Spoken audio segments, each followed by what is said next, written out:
Astrologer बहू। बहू की एस्ट्रोलॉजी सास को तो समझ में नहीं आती, लेकिन मोहल्ले वाले। अरे रमा जी, कहाँ है आपकी बहू रानी? बुलाइए ना, जरा पूछे कि बेटी को बेटा क्यों नहीं हो रहा। अरे खुद को उसे तो पता नहीं कि बेटा कब होगा, लेकिन आपको बड़ा भरोसा है जी। तभी रिया आ जाती है। अरे शर्मा आंटी, आइए आइए, कैसे आना हुआ? अरे वो क्या है ना राधा, मेरी बेटी 3 बेटियों की माँ बन गई है, लेकिन बेटा नहीं हो रहा। फोन आया था उसका, बोल रही थी कि भाभी से पूछिए ना एस्ट्रोलॉजी क्या कहती है। रुकिए, मैं अभी लैपटॉप में देखकर बताती हूँ। लैपटॉप में देखकर भी बेटा पैदा हो जाता है क्या बहू? माँ जी, आप भी ना ग्रह नक्षत्र की चाल देखूंगी, क्या कह रही है राधा के बारे में। हाँ हाँ बेटा, देखना जरा। फिर बेल बजती है। हाँ जी, आप कौन? मेरा नाम रवि है, मैं दूसरे मोहल्ले में रहता हूँ।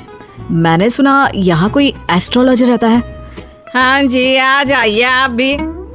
माँ जी, चाय ले आइए ना सभी के लिए। देखिए आंटी, आपकी बेटी के भाग्य में बेटा तो है, लेकिन 2 साल बाद। लेकिन इसकी तो पहली बेटी ही इतनी लकी है कि नाम रोशन कर देगी। पर हाँ, लड़का हुआ ना तो जीवन में दाग लग सकता है। दाग? कैसा दाग?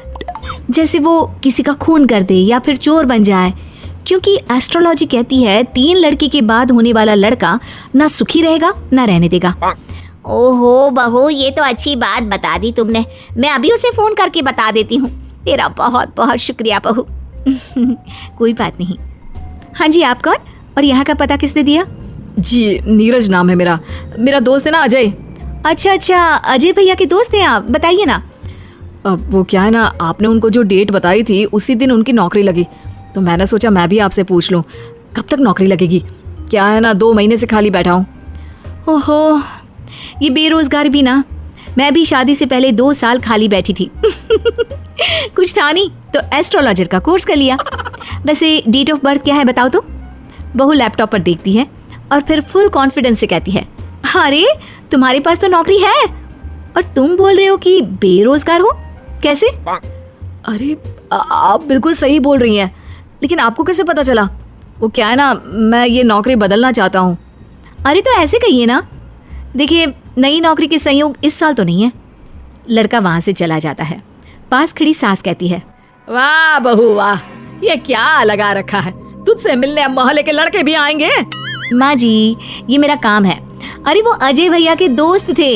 देख बहू, मैं साफ साफ कह देती हूँ, कल से तेरी दुकान यहाँ दिखनी नहीं चाहिए। माँ जी, ये मेरा शौक है। मैं थोड़ा बहुत लोगों की मदद करती रहती हूँ तो मन लगा रहता है।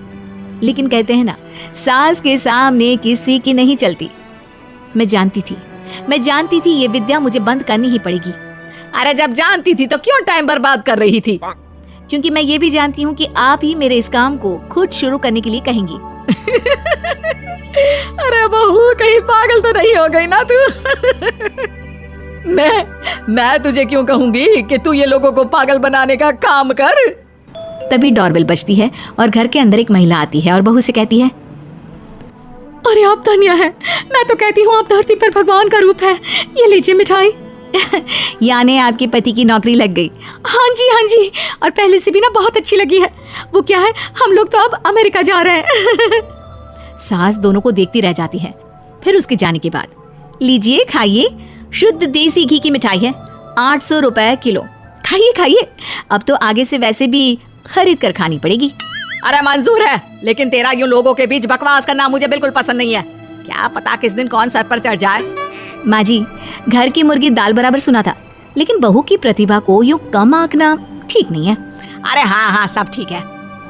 रात को पति घर आता है। अरे रिया, कैसा रहा दिन? आज कितनों के भूत भविष्य संभाली है। अरे आपको नहीं पता, आपकी माँ ने मना कर दिया है। अरे क्यों भला, क्यों मना कर दिया माँ ने? इतना सही तो कर रही थी तुम।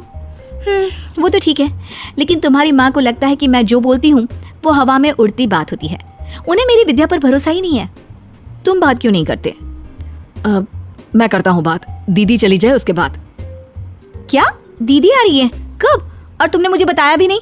अरे वो मैं ना भूल गया, माँ को बताया था, सॉरी। खैर, पति का सॉरी सुनना ही तो हर औरत का सपना होता है। तो कहानी में आगे। हाय रे माँ, यहाँ आकर ही सुकून मिलता है, नहीं तो जीवन में कितने टेंशन है। क्यों दीदी, क्या टेंशन है? माँ ने तो बताया कि आपकी जिंदगी में बड़े ऐश हैं। सास ससुर सर आंखों पर बिठा कर रखते हैं और जीजा जी भी। माँ, तूने भाभी को कभी बताया नहीं क्या? क्या क्या नहीं बताया? अरे कुछ नहीं, ये अपना लैपटॉप खोल कर ढोंगी बाबा बन जाएगी। अरे कुछ भी मत बोलना इसके आगे। छोड़िए दीदी आप माँ की बातों को, मुझे बताइए क्या समस्या है? सही कहा भाभी, मैं वैसे भी आप सास बहू के चक्कर में नहीं पड़ती। वो क्या है ना भाभी, अब तक कोई बच्चा नहीं होने के कारण घर पर सभी परेशान रहते हैं और अब तो मुझे भी अच्छा नहीं लगता। अरे बस इतनी सी बात। इतनी सी बात? देखा इसकी हरकत। चलिए मैं बताती हूँ कि कब होगा बच्चा आपको।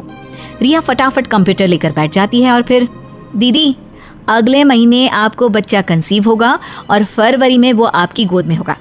वो क्या है ना, बच्चे वाली लाइन आपकी अब बनी है।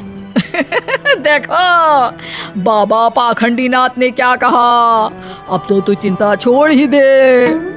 लेकिन ये क्या, बिल्कुल वैसा ही होता है। और फिर बच्चा होने के बाद। क्यों सासू माँ, कौन सा महीना है? फरवरी बहू, सही कहा था तूने। जिसे 5 साल से बच्चा नहीं था, तूने तो सच भविष्यवाणी कर दी। अरे मान गए बहू। तभी बेटा आ जाता है मुंह लटकाए। अरे अब तुझे क्या हो गया, मामा बना है, खुश हो जा। माँ, मेरी नौकरी छूट गई है अचानक से, समझ में नहीं आ रहा कि घर कैसे चलेगा। उसकी चिंता ना कर। माँ क्या हो गया? वो बोल रहे हैं कि नौकरी छूट गई है और आप कह रहे हैं कि चिंता ना कर। हाँ, क्योंकि तू है ना, कल से तेरा काम शुरू बहू। और अगले दिन घर के बाहर बोर्ड लगा रहता है, रिया एस्ट्रोलॉजी सेंटर। किसी भी तरह की हो समस्या, समाधान सिर्फ 1000 रुपए में। माँ जी, मैंने ये भी कहा था ना कि मेरे काम को आप ही वापस शुरू करवाएंगी।